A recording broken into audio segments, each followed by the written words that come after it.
ये ज़िंदगी संभावनाओं का खेल है। हर एक इंसान की ज़िंदगी में संभावनाएं आती ही रहती हैं और बहुत सारे लोगों की ज़िंदगी में ये भी संभावनाएं आती हैं कि वो काम से गिव अप कर जाते हैं, कह देते हैं कि भाई ये मेरे बस का काम नहीं है, मैं इस काम को नहीं कर सकता। तो फिर भाई तुमने इस काम को शुरुआत क्यों की थी? किसी बात के लिए, किसी लालच में आकर, किसी अपने स्वार्थ, निजी स्वार्थ के लिए तुमने इस काम की संभावना शुरू की थी, लेकिन अब तुम कह रहे हो कि मैं ये काम कर ही नहीं सकता क्योंकि ये मेरे लायक है ही नहीं। संभावनाएं हर एक इंसान की ज़िंदगी में आती है। एक राजे के पास कई कैदी थे और उनको फांसी की सज़ा देनी थी सुबह के समय। उनमें से एक कैदी बहुत ही ज़्यादा चतुर था। उसने राजे को कहा कि मैं आपके घोड़े को उड़ने वाला घोड़ा बना दूंगा अगर आप मुझे 1 साल का समय दें। राजा सुनकर बहुत चकित हुआ कि ये उड़ने वाला घोड़ा कैसे बना सकता है ये। कैदी ने कहा, मैं जी पक्का यकीनी तौर पर मैं कहता हूँ, अगर नहीं बना तो गोली मार देना। ये भी क्या साथ में कह दिया। राजा तो बड़ा हैरान हुआ कि अगर ये उड़ने वाला घोड़ा इसने बना दिया तो मैं दुनिया का सबसे पहला बादशाह ऐसा होऊंगा जिसके पास उड़ने वाले घोड़े होंगे। राजा ने कह दिया, चलो बात मैंने तुम्हारी मान ली। उसकी फांसी, इतना चतुर निकला, उसकी फांसी की सज़ा 1 साल के लिए डिले कर दी राजा ने। एक घोड़ा दे दिया। बंदा बहुत चुस्त था, उसने घोड़ा भी वो लिया जिसकी उम्र कम ज़्यादा थी, दिखने में थोड़ा सा बूढ़ा सा था।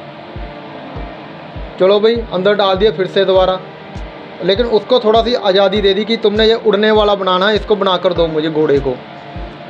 रात के समय में दूसरे कैदी उससे आकर मिले जिनको फांसी लगनी थी। उनके चेहरे मुरझाए हुए थे और आकर वो पूछने लगे कि भाई तुमने ऐसा कैसे कह दिया कि उड़ने वाला घोड़ा बना दोगे? आज तक ये हुआ नहीं और ये पॉसिबल भी नहीं है कि कोई इंसान घोड़ा को उड़ा दे। तो उसने कहा कि मेरे पास 3 से 4 संभावनाएं हैं।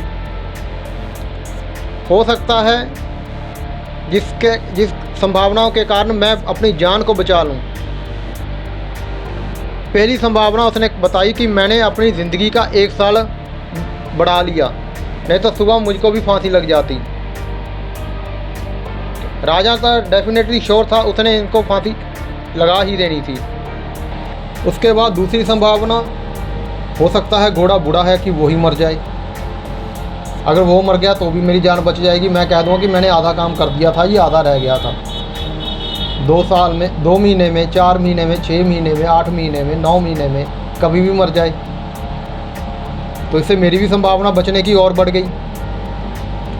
अगर ये भी ना हुआ तो हो सकता है राजा ही मर जाए, कोई दूसरा देश इस पर आकर अटैक कर दे, जहाँ राजा को कोई ऐसी बीमारी लग जाए, जहाँ हार्ट अटैक आ जाए जिसके कारण राजा ही मर जाए, तो मेरे बचने की तो पूरी संभावना बन गई। और उसके बाद फिर से उसने कह दिया कि हो सकता है मैं घोड़े को उड़ा ही दूँ। लो जी, मेरे बचने की संभावना फिर तो पक्की हो गई, जबकि ऐसा होगा नहीं।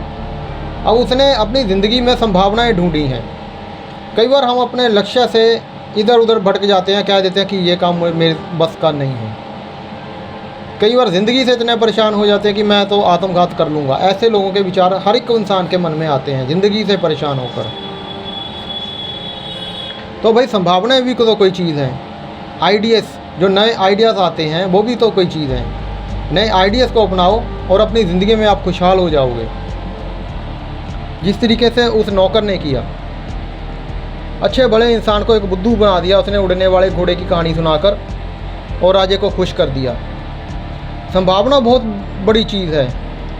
हर एक चीज़ में संभावनाएं आती हैं, बिजनेस में आती हैं, परिवार में आती हैं, लेकिन उन संभावनाओं को संभालने का किस तरीके से संभाला जाए वो आपको समझ में आना चाहिए।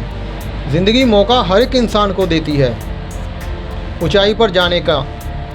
ये आपके हाथ में है, आप ऊंचाई पर जाते हैं या नीचे गिर जाते हैं। आप उस मौके का कितना फ़ायदा उठा लेते हो।